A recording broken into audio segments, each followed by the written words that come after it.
todo el personal de la estación está todavía con el alma encogida de pensar lo que podía haber pasado. Además, se trata de una chica joven, todavía no se sabe muy bien qué es exactamente lo que le pasaba porque estaba tan alterada. El caso es que bajó por las escaleras del metro, estamos en la estación de Lavapiés, llegó hasta este punto donde estoy yo, además venía andando bastante rápido, llegó a este punto, se paró, se detuvo un momento y cuando hizo su entrada del tren en dirección contraria parece que decidió a bajarse a las vías. Además, ya sabéis, bueno, pues todo el mundo sabe efectivamente que hay bastante altura, pero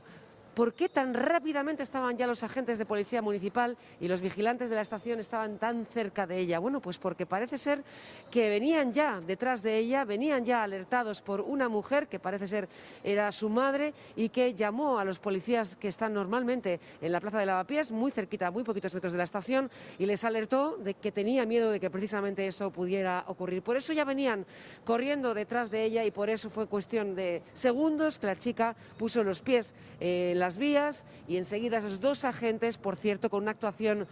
inmejorable y además muy valiente, porque es muy peligroso, lógicamente, porque prácticamente sacaron medio cuerpo hacia las vías para poder sujetarla por los hombros, por los brazos y sacarla rápidamente de un tirón, prácticamente dos tirones, la sacaron al andén de vuelta para ponerla a salvo.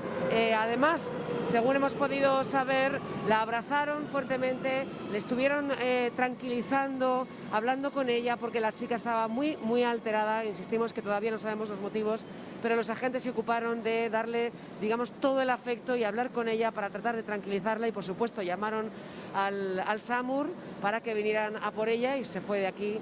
bueno, con los sanitarios de SAMUR en una ambulancia, entendemos que a un hospital, para tratar como mínimo la ansiedad que tenía en ese momento.